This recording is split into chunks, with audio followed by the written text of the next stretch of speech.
सुंदरवन नाम के जंगल में चंपा नाम की चिड़िया अपने पति चुन्नू, सास और अपनी बेटी गुड़िया के साथ रहती थी। चंपा का पति चुन्नू सुबह में ही दाना लेने के लिए चला जाता था और उसका परिवार खुशी खुशी अपना जीवन बिता रहा था। एक दिन जब चुन्नू दाना लेने के लिए जाता है, उसको एक जगह ढेर सारे गेहूं गंदम के दाने दिखाई देते हैं। अरे वाह, इतने सारे दाने! आज तो लगता है मेरे परिवार का पेट यहीं से भर जाएगा और मैं जल्दी घर वापस चला जाऊंगा। चुन्नू खुशी से उन दानों के पास जाता है। वो अभी जाकर बैठा ही था कि सामने से शिकारी का तीर तेजी से आता है और चुन्नू का सीना चीर के रख देता है। चुन्नू बुरी तरह घायल हो जाता है। अरे, मैं मर गया।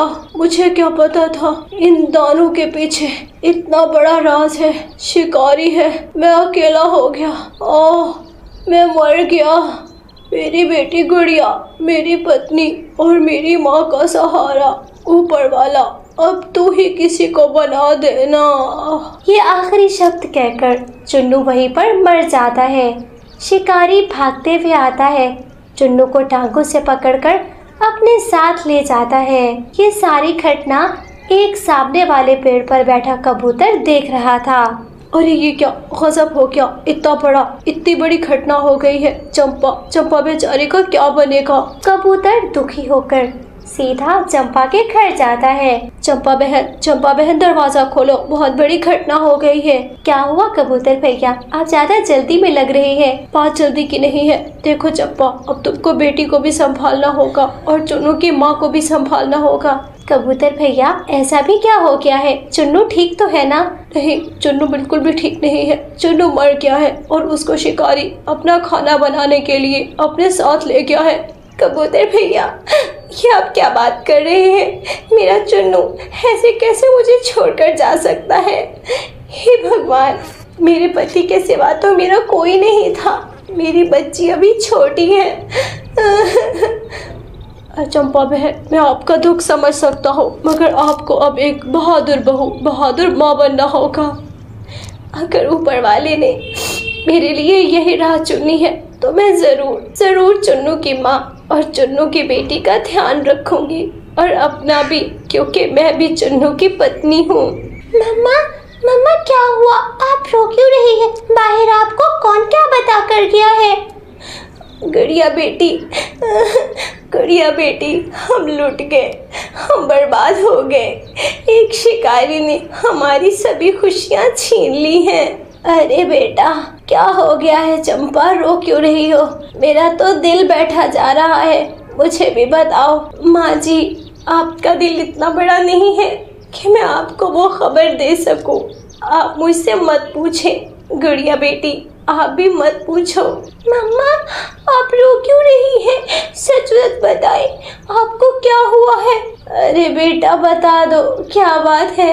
तभी चंपा अपनी सास को लिपट जाती है। माँ, किसी ने चुन्नू को मार दिया। एक शिकारी ने हमारे चुन्नू को हमसे छीन लिया और उसको अपना खाना बनाने के लिए अपने साथ ले गया। हमारा चुन्नू हमें छोड़कर चला गया।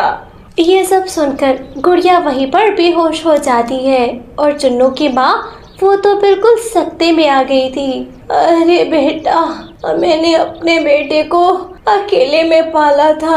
मेरा पति भी ऐसे मेरा साथ छोड़कर चला गया था और बुढ़ापे में चुन्नू भी छोड़कर मुझे चला गया। हाय चुन्नू। चंपा अब खुद अपने परिवार के लिए दाना लेने जाती थी। चुन्नू की माँ अब तो बिल्कुल ना बोलती ना खाती, एक जिंदा लाश की तरह हो गई थी।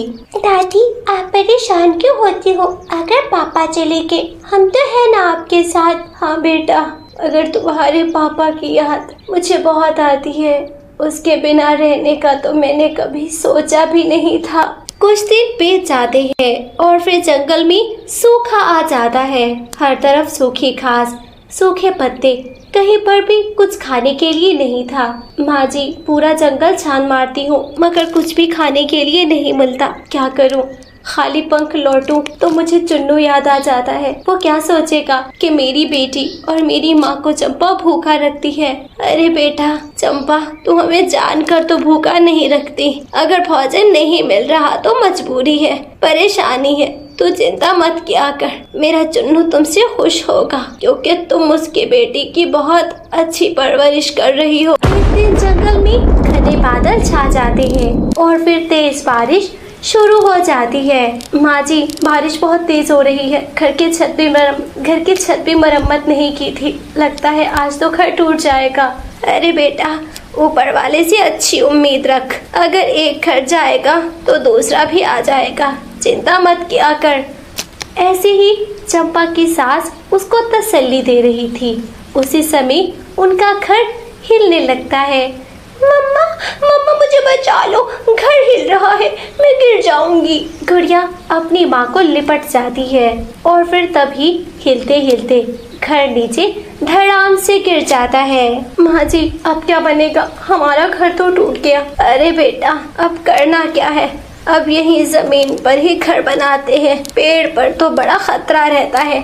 अरे कभी नीचे गिर गया तो कभी क्या हो गया। मैं तो कहती हूँ इन्हीं दीवारों को किसी तरह खड़ा करके घर बना लेते हैं। तेज बारिश में बच्ची भीग रही है। माँ जी, तेज बारिश में घर कैसे बनेगा? अरे बेटा, बन जाएगा, तुम जरा मेरे साथ आओ। टूटे हुए घर की लकड़ियाँ और फिर सूखी घास इकट्ठी करती है। वो अभी इकट्ठा कर ही रही थी कि एक जगह जमीन पर गड्ढा बन जाता है। माँ जी देखें, ये तो गड्ढा बन गया है।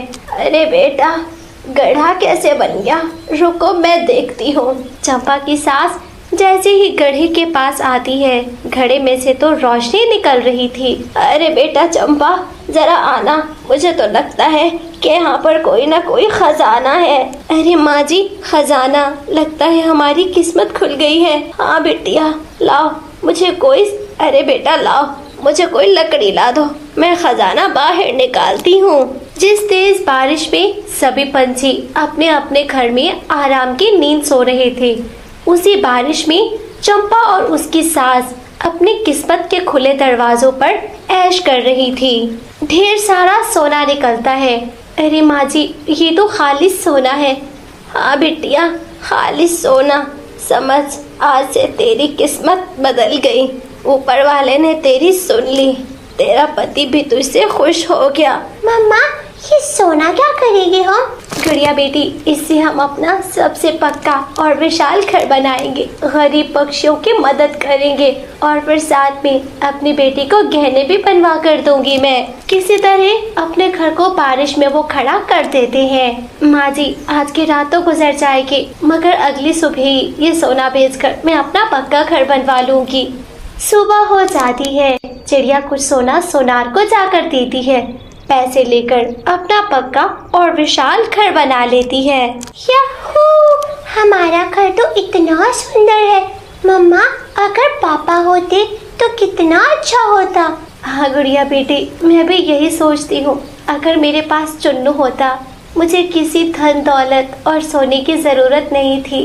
अरे बेटा, ये बातें मत किया करो। चुन्नू ने ही भेजा होगा तुमको ये तोहफा, नहीं तो जमीन कहाँ सोना उगलती है।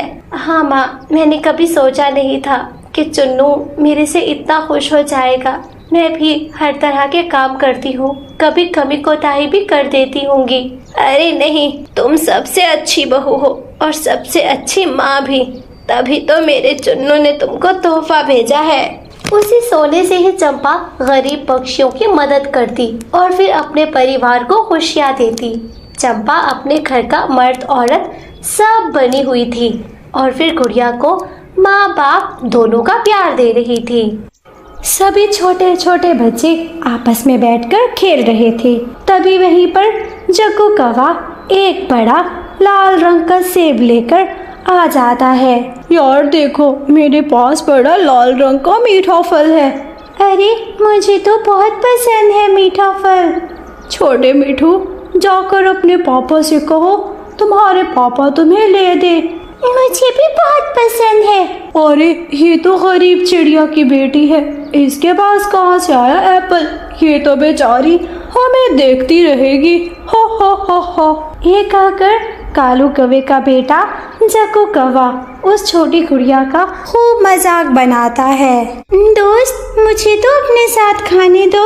हाँ हाँ, आओ आओ, क्योंकि तुम्हारे पापा गरीब नहीं है। चिड़िया की मम्मा तो बड़ी गरीब है। फिर मिट्ठू तोते का बेटा छोटा मिट्ठू और फिर कालू कौवे का बेटा जग्गू मिल बांटकर वो लाल रंग का सेब खाना शुरू कर देते हैं। गुड़िया उनका मुंह देख रही थी। मुझे थोड़ा सा तो चखा दो, मैं थोड़ा सा खाऊंगी। चल चल, जा जा यहाँ से। तभी बड़े पेड़ के ऊपर बैठकर चंपा चिड़िया ये सब देख रही थी।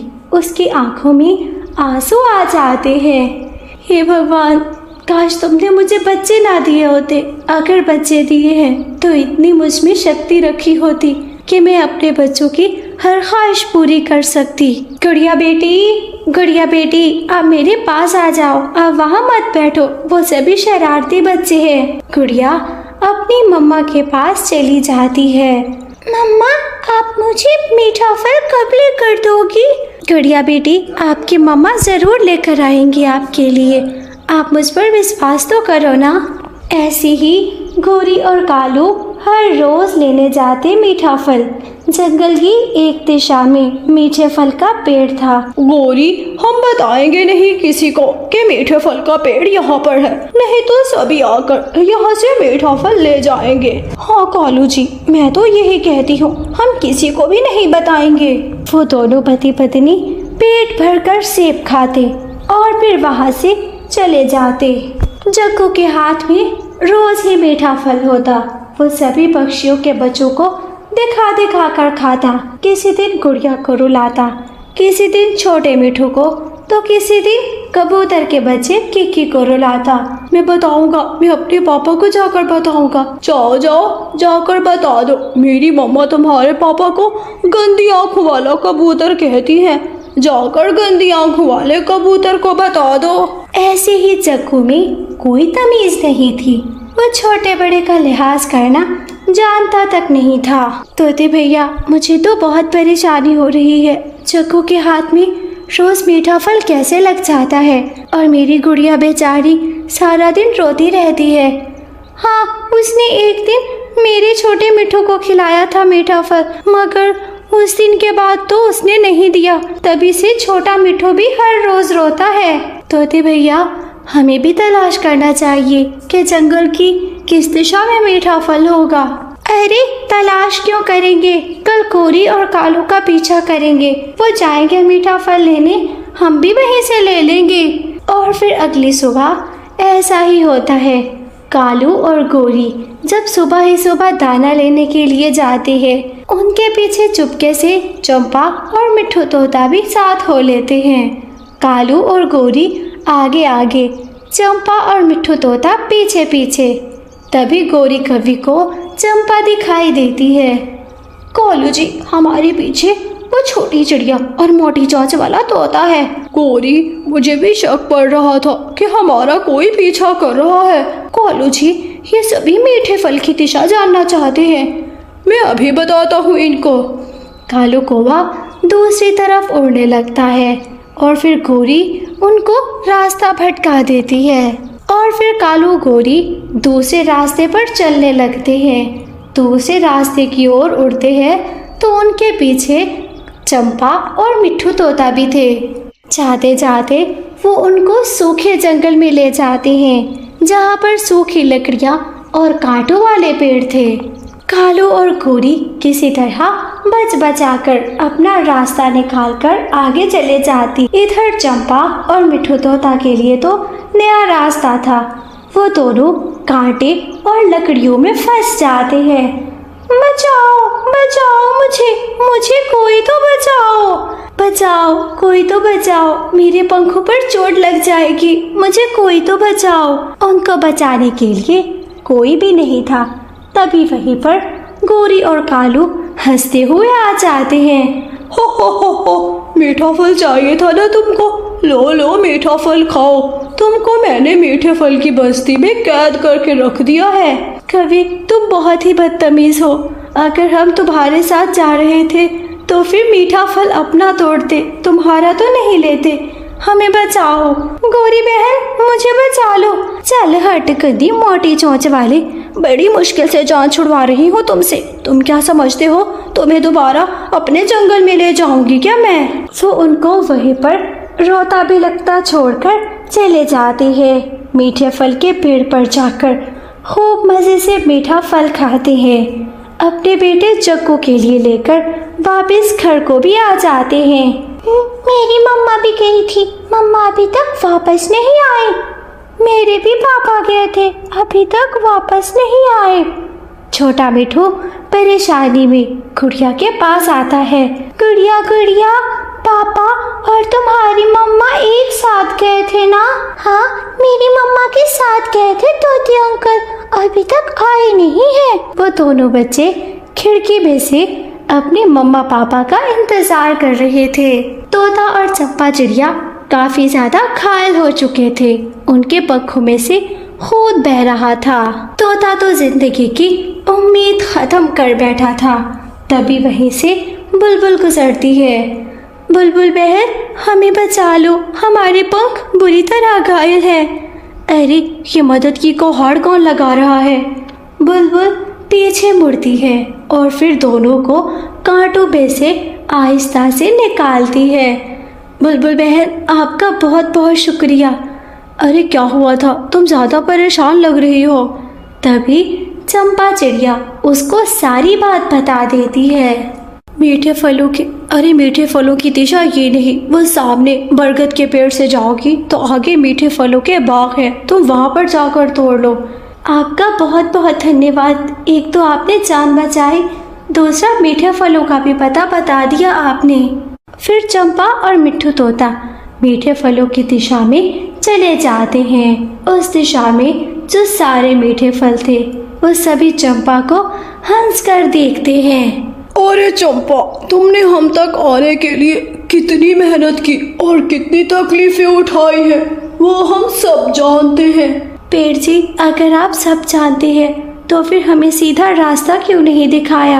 हमें तुम्हारी जुस्तजू और लगन काफी पसंद आई है। ये ले जाओ तुम छोटे पौधे, इनको आज रात अपने घर के आंगन में उगा देना। तोता तुम भी ले जाओ, आज से मीठे फल तुम्हारे घर के सामने तुम्हारे आंगन में होंगे। और वो कौवा और कवि जो हमें इतना बड़ा धोखा देकर गए हैं, उनका क्या बनेगा? वो तो हम सुबह उनको देख लेंगे। फिर चंपा चिड़िया मीठा फल भी लेती है और वो छोटे पौधे भी लेकर मिट्ठू तोते को लेकर वापस घर को आ जाती हैं। वो अपने घर के आंगन में वो पौधा गाड़ देते हैं। ये पौधा अगली सुबह हो जाएगा। अरे मम्मा तो आंगन में आई हुई है। तभी वो छोटे बच्चे खुश हो जाते हैं। उनके मम्मा और पापा घर में आ जाते हैं। अरे लो बेटा, मीठा फल खाओ। हाँ गुड़िया बेटी, ये मीठा फल आप लो। फिर गुड़िया की मम्मा दोनों को सारी बात बताती है। कल हमारे आंगन में ही मीठे फल होंगे, जी भर कर खाना आप लोग। सुबह हो जाती है। सुबह ही सुबह गुड़िया उठकर देखती है, उनका घर तो मीठे फलों की खुशबू से महक रहा था। मीठे फल पके हुए बहुत सुंदर लग रहे थे। गोरी और कालू जब मीठा फल लेने के लिए जाते हैं तो उन पौधों पर एक भी मीठा फल नहीं था। ये मीठा फल सिर्फ और सिर्फ अच्छे पक्षियों के लिए होता है, तुम जैसे लालची पक्षियों के लिए नहीं होता। पेड़ जी, हमने कौन सी लालच कर ली है, हमें भी दे दो ना मीठा फल। तभी उस पेड़ की लकड़ियाँ बाहर आती हैं। गोरी और कालू को जोर जोर से मारती हैं। मार मार कर उनके पंख घायल हो जाते हैं। दोनों किसी तरह अपनी जान बचाकर खाली पेट मार खाकर वापस आ जाते हैं। रानो चिड़िया अपने बेटे कोको को लेकर इंसानों की बस्ती में आ जाती है और वो किसान के घर के आंगन वाले बड़े पेड़ के ऊपर बैठ जाती है। कोको बेटा, ये पेड़ कितना अच्छा है और सुरक्षित भी। इंसान किसी को कुछ कहते नहीं है, मारते नहीं किसी को, इसीलिए मैं अपना घोंसला यहाँ पर बना रही हूँ। मम्मा, आप ही जानो किसानों के बारे में, मैं तो पहली बार इंसान देख रहा हूँ। रानो चिड़िया अपने दोनों पंखों का जोर लगाती है और फिर कुछ ही लम्हे में अपना घोंसला तैयार कर लेती है। कुकू बेटा, देख रहे हो सामने किसान की पत्नी और किसान है, ये कभी रोटी का टुकड़ा फेंकेंगे तो तुम झट से जाकर उठा लेना, मैं जरा जंगल घूम कर आती हूँ। रानो चिड़िया वहाँ से चली जाती है। मम्मा ने रोटी के टुकड़े को बोला था, न जाने रोटी का टुकड़ा कैसा होता है, मैंने तो कभी रोटी देखी ही नहीं। तभी थोड़ी देर के बाद किसान की पत्नी आंगन में आती है और फिर झाड़ू लगाना शुरू करती है। झाड़ू लगाते लगाते उसके गले का हार नीचे गिर जाता है। ये चमकती हुई चीज गिरी है, शायद मम्मा ने इसी को बोला था, यही रोटी का टुकड़ा है, मैं अभी उठा कर लाता हूँ। कुकू उड़ता है और फिर झट से वो हार उठाकर सीधा अपने घोंसले में आ जाता है। पति जी, अभी हो पति जी, सुनते हो क्या, वो चिड़िया का बच्चा मेरा हार ले गया है, जल्दी से आइए, मेरा सोने का हार। किसान दौड़ते हुए आता है। अरे भाग्यवान, तुम खुद ख्याल नहीं रख सकती क्या? अरे झाड़ू देते देते गिर गया था, इसमें मेरा क्या दोष है, जल्दी से देखो और लो वो हार। किसान डंडा उठाता है और फिर डंडे से उसके घोंसले को जोर जोर से मारता है। कुकू घोंसले में बैठा हुआ था और फिर घोंसला टूटकर नीचे गिरता है। एक डंडा कुकू के पंख पर लगता है, जिससे कुकू का पंख बुरी तरह घायल हो जाता है। किसान सोने का हार उठा लेता है, कुकू को वहीं दर्द में तड़पने से सकते हुए छोड़ देता है। मम्मा ने तो बोला था कि रोटी का टुकड़ा उठाना है, मुझे क्या पता था कि मेरे साथ इतना बुरा हो जाएगा, मैं तो उड़ भी नहीं पा रहा। थोड़ी देर के बाद मम्मा चिड़िया भी आ जाती है। अपना घोंसला टूटा देखकर, अपने बेटे को घायल देखकर उसके पैरों तले जमीन निकल जाती है। हाय, मैं मर गई, मेरे बेटे कुकू को किसने ये मारा है? कुकू बेटा, ये बुरा हाल किसने किया है आपका, और हमारा नया घोंसला ये किसने तोड़ा है? मम्मा, आपने बोला था ना, जब किसान रोटी का टुकड़ा फेंके तो उठा लेना, मैंने वो उठाया। मुझे क्या पता था कि वो रोटी का टुकड़ा नहीं, वो किसान की पत्नी का सोने का हार है। कुकू बेटा, इंसान इतना जालिम हो सकता है, एक मादी चीज के पीछे किसी की जान का नुकसान कर देता है। मम्मा, अब तो मैं उड़ भी नहीं सकता।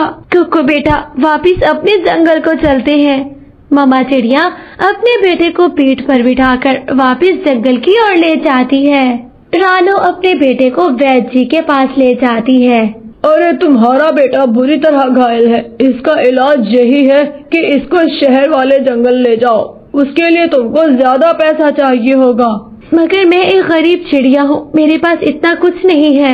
तो फिर तुम्हारा बेटा उम्र भर के लिए अपाहिज है, इसका इलाज कभी नहीं हो सकेगा। रानो वापस अपने घोंसले में आ जाती है। रात को उसको नींद नहीं आ रही थी। मेरे सीने में दो किस्म की आग जल रही है, एक बदले की आग और दूसरा मेरे दिल में सबक सिखाने की आग जल रही है। मैं किस किस आग को बुझाऊं और अपने मन को शांति दूं। सुबह सवेरे रानो फिर से इंसानों की बस्ती में जाती है। किसान की पत्नी वही हार पहने बैठी थी। रानो अपने तेज पंजों से वो हार उसके गले से निकालकर वहाँ से उड़ जाती है। पति जी, मेरा हार फिर से चला गया, न जाने इन पक्षियों को क्या जिद पड़ी है मेरे हार से। अरे भाग्यवान, कुछ खुद भी ख्याल कर लिया करो, वो छोटे पक्षी इतने तेज हैं, अब उड़ती चिड़िया को मैं कहाँ कहाँ पकड़ता फिरूंगा। अगले दिन रानो किसान की पत्नी के झुमके ले उड़ती है। ऐसे करते करते रानो चिड़िया किसान के घर की एक एक सोने की चीज अपने घर में जमा कर चुकी थी। मम्मा, आप क्या करोगी इस सोने का? आपका बेटा तो उम्र भर के लिए अपाहिज हो चुका है। कुकू बेटा, तुम चिंता न करो, मैं एक एक को देख लूंगी और अपने बेटे को एक बार फिर से उड़ना सिखाऊंगी। रानो के घोंसले में इतना सोना जमा हो चुका था, उसे देख जंगल के सभी पक्षी भी जमा हो जाते हैं। रानो, इतना सब कुछ होने के बाद भी तुम इस घोंसले में बैठी हो, देखो ये सोना बेचकर अपना पक्का घर ले लो और फिर बहुत कुछ ले लो अपने घर का और आराम चैन की जिंदगी जियो। कभी भैया, अगर ये सोना मेरी मेहनत का कमाया हुआ होता, अगर ये सोना अच्छे पैसों से लिया हुआ होता तो मैं जरूर कुछ करती, मगर इस सोने के पीछे मेरे बेटे कुकू के पंखों का खून है, मैं कुछ नहीं करूँगी। वैसे रानो, जो काम तुमने किया है ये जंगल का कोई पापा पक्षी भी ना करे जो तुमने किया है, बड़ी हिम्मत वाली हो तुम। कुछ दिन गुजर गए और फिर रानो चिड़िया के दिमाग में एक तरकीब आती है। वो सोना लेकर सोनार के पास जाती है। सोना बेचकर अपने बेटे को वैद्य जी के पास लेकर जाती है। कुकू का इलाज करवाती है। वैद्य जी, जितना पैसा लगना हो लगा दीजिएगा, मगर हाँ, मेरा बेटा कुकू एक बार फिर से उड़ने लगे। कुछ दिनों के बाद कुकू ठीक हो जाता है। पैसा तो काफी लग गया था। सोने में सिर्फ और सिर्फ किसान की पत्नी के झुमके बचे थे, बाकी सब कुछ बिक गया था। मम्मा, आपने अच्छा किया सोना बेचकर मेरा इलाज करवाकर, इंसानों को अच्छी सजा मिली है। रानू वो सोने के झुमके लेकर किसान की पत्नी के पास जाती है। माँ जी, बुरा मत मनाइएगा, आपका सारा सोना बेचकर मैंने अपने बेटे का इलाज करवाया है। वो इलाज जो चोट आपकी वजह से लगी थी, जो आपके घर के डंडे की वजह से लगी थी। चिड़िया, तुम तो बहुत जालिम हो। मेरे दहेज के सभी झुमके सब कुछ बेचकर खा गई हो तुम। हट जाओ मेरे आंगन से। अरे माँ जी, इतना गुस्सा क्यों कर रही हो? सिर्फ झुमके बचे हैं तुम्हारे, वो देने आई थी। वो क्या है ना कि मैं किसी का एहसान नहीं रखती। झुमके का नाम सुनते ही किसान की पत्नी शर्मिंदगी से डूब जाती है। चिड़िया, तुमने तो मुझे अपने ही पसीने में डुबा दिया। तुम बहुत अच्छी हो। तुम्हारे पास से हमारे झुमके इजाफी हुए, तुमने तो वो भी वापस कर दिए। मैं अच्छी थी या नहीं हूँ, मगर हाँ, आपने मेरे बेटे को चोट लगाई, मैंने आपके पैसे से इलाज करवा लिया, हिसाब बराबर हो गया। आज के बाद न आप हमारे जंगल आओगी और न मैं आपकी बस्ती में आऊंगी। ये कहकर रानू फिर से उड़ जाती है। प्यारे दोस्तों, अगर आपको कहानी अच्छी लगी हो, कहानी को लाइक, चैनल को सब्सक्राइब करना मत भूलना। आपका धन्यवाद। प्यारे दोस्तों, जिनकी सोच अच्छी होती है उनको हर तरफ अच्छी ही चीजें मिलती है और उनको सफलता भी मिलती है। हमारी कहानी को लाइक, चैनल को सब्सक्राइब करना ना भूलना। आपका धन्यवाद।